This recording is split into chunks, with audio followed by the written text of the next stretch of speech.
We're here today to talk about the most exciting topic that everyone's been talking about, 32-inch.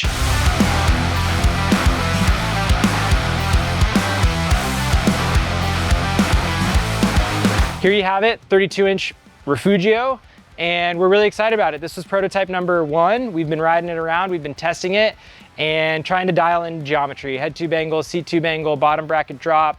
Currently, there aren't a lot of 32-inch specific components that exist yet. So you're gonna see a lot of things working around mountain bike type parts. So on this bike specifically, we have our Stoic, which is our in-house brand carbon components.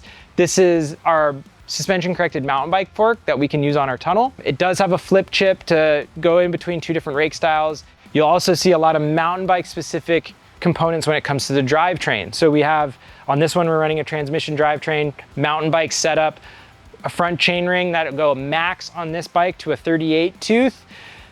As you go up in wheel size, you don't need to go into as large of a ring as you will on like a 700C. So we can actually like bring that chainring size down. That's gonna allow for more tire clearance and more chainring clearance with a shorter chainstay. So another thing that everybody's trying to figure out is like, how tight do you want that rear end? And we're trying to settle into what is the most optimal range for the 32-inch platform. So far, what we've kind of landed on is a 455 chainstay. This is like a lot of what people will kind of start talking about. If you lived through the 29er era, you're gonna know that there was a period of time where everybody was focused on rear end and how short or how tight or how long do you wanna go. It's funny because we went through all these iterations with 29er and everybody kind of landed in this zone that we actually like started with. So it'll be interesting to see how that goes through with 32. So having taken our experience with 29er, applying it now to a 32-inch, kind of like, what's the range, what's the box that we can stay in where we know the bike's gonna ride really well, but we're gonna have drivetrain compatibility, we're gonna have tires that we can fit in there, and the bike's still gonna ride really, really well. So 455 for us right now seems to be that sweet spot. Bottom bracket drop's gonna be 105 millimeters on that bottom bracket drop.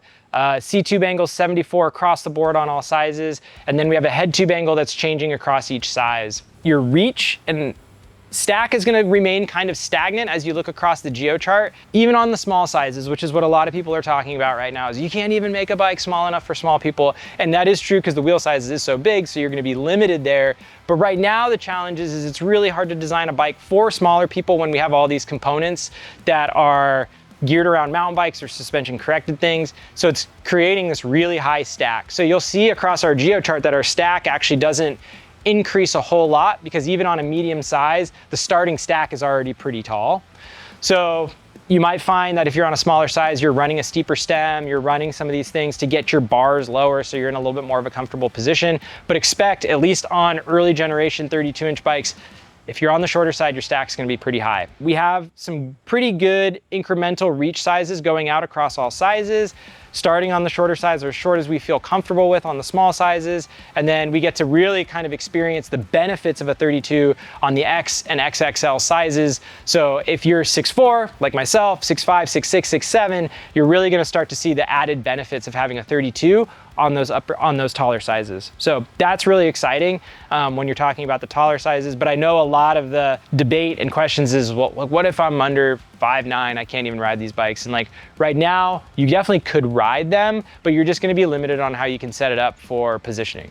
For this platform, it's gonna be pretty straightforward. As I said earlier, transmission, drivetrain. It's gonna be wireless only, so we're only setting this up for SRAM drivetrains right now. I know there's probably people that want Di2. If you really want Di2, drop our sales guy a comment and or email him in and we'll see what we can do to accommodate it. But we're really trying early on to just kind of keep this really simple. We're offering it in a frame set platform, so you can order it frame and fork. Go ahead and find whatever wheels you want, tires you want, do your whole thing. If you're really into it and nerding out, we're offering it as a ride chassis or frame set and wheel set. As I mentioned before, we have our inline house of components, which we call Stoic. This is a carbon fork that gets made by our manufacturing partner. We've been working with them for over 10 years now. On this bike here, you'll see we have a set of carbon hoops on here, carbon rim, 32-inch, fantastic wheel. We are offering this wheel set with the frame set, so you can get the frame set with the wheel set. You'll see that on the product page, so you can select frame set and wheel set as a package. So that's our second package that we're offering, and then third package would be a complete bike